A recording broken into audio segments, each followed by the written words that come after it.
We don't harness our demographic dividend, but we don't fully waste it either.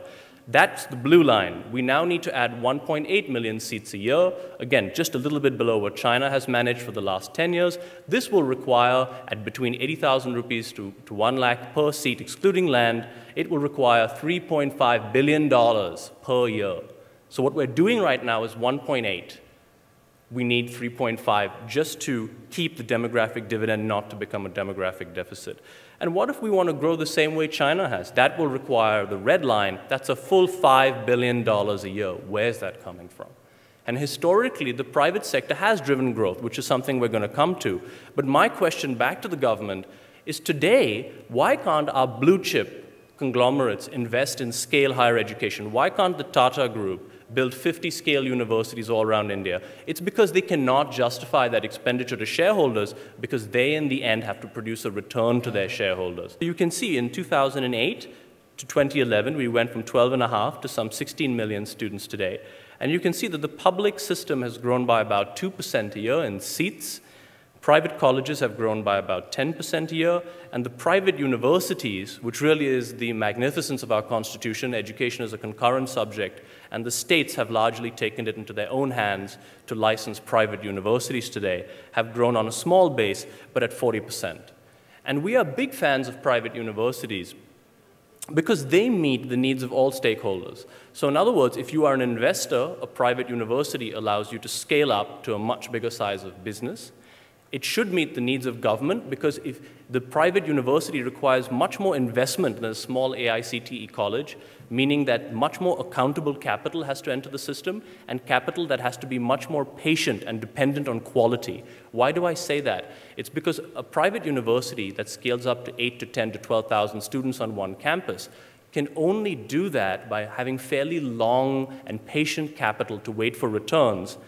In a university, when you start graduating your first cohorts in 2 years for an MBA, 4 years for an undergraduate program, or 3 years, if you don't place your students, the university project will fail. So in other words, by having a payback period beyond the first, second, and third graduation cycles, the private university means that in order for the capitalist to make money, the capitalist has to be providing quality. And again, for the student, if you take private universities in India today, you'll see that the payback period is faster than on private colleges. In other words, what you're looking at is for engineering and MBAs, this is the average across all AICTE colleges compared to all private universities in India today. You'll see that students get their money back faster from private universities. Why is this, you may ask? Is it because the private universities are really better? Again, I don't think it's worth getting into an argument about quality of pedagogy because, that is a very subjective argument in the end. What I can tell you is when we survey employers, what they like about private universities is something actually quite simple. It's convenience. If you're Mahindra & Mahindra, if you're Citibank, if you're Tata's, and you need to recruit 300 or 400 kids for a graduate trainee program, would you rather go around to 5 or 6 AICTE colleges in the back of beyond in Tamil Nadu, or would you rather fly into one private university which is producing a scale cohort of graduates and get them all in one place? So the employers love the convenience that private universities give them and increasingly are flocking to them for employment. Now, what's happening in the private university space is that the number of universities are increasing. So you can see the number of licenses granted on the screen by year. The problem with this is twofold. Number one, a number of private entrepreneurs in this space will begin to fail. And the reason why is it's not a build it and they will come product. It requires marketing expenditure, it requires know-how. And a lot of the entrepreneurs who are being granted licenses in this space is related to problem number two, which is many of the people who apply for university licenses, like our legacy of private AICTE colleges, are exactly the kind of people who maybe shouldn't be in education, but can deal in cash, can effectively oil the system, so to speak, pay the bribe, get the license. These are not the sort of people who should be educating our kids. These are not the sort of people who, in fact, know how to deliver the pedagogy, and hence many of these universities will fail. Now, I'm being simplistic here in that a lot of these universities in the end are very sustainable and are striving towards better quality year after year. And you can look at that. You can look at Amity, which has come from nowhere to being really a household name today. It does a good job of placing its students into jobs. It actually has the largest single-campus MBA program in the world, which continues to grow and continues to thrive in terms of student outcomes. I would encourage each of us to measure education by outcomes. And in the case of higher education, the outcome is a job that pays back the cost of the degree in a very short period of time. And there's several criticisms that are put against private education, whether it's for-profit or not-for-profit. And the first criticism that's put against them is the criticism around excellence. In other words, they say, look, they're not doing enough research. The definition of a university historically has been an institution that creates, preserves, and disseminates knowledge. But that said, the Western models, or any models around the world in middle-income or higher-income countries, clearly differentiate between research universities and teaching universities. Private universities are designed to scale up the system.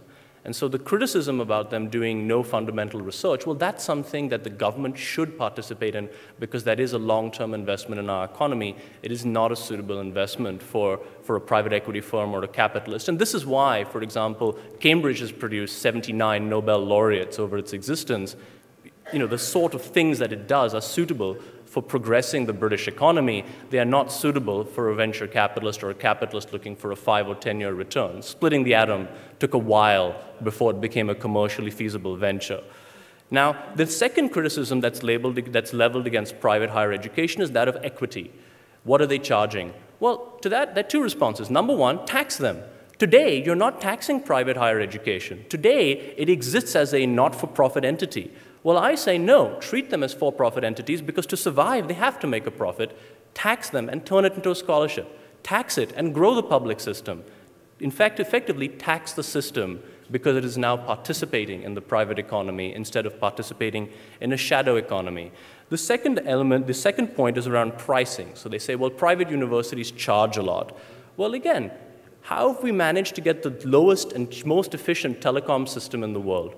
How has it become more efficient for us to access medical aid, encourage competition? The capitation fee that was being discussed earlier today by the gentleman from the Chamber of Commerce, why does that exist? It exists because there is a supply-demand imbalance.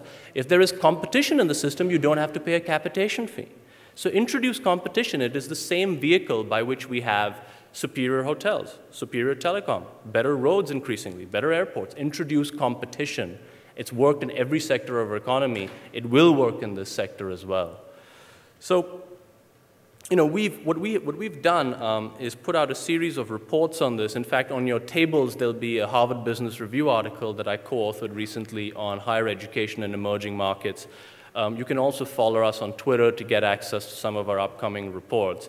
And in this presentation, I've chosen to be purposefully a little bit controversial because in the end, the data points time and time again to higher education as being the last mile, that link towards increased earnings and productivity.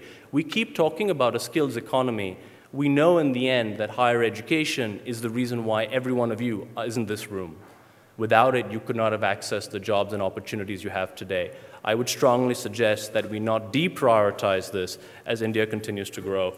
And what we posit at Parthenon is that India can learn from our neighbors around us, learn from even their mistakes, but learn from one fundamental choice that they have made, which is to allow for-profit private sector participation to grow the system. Thank you.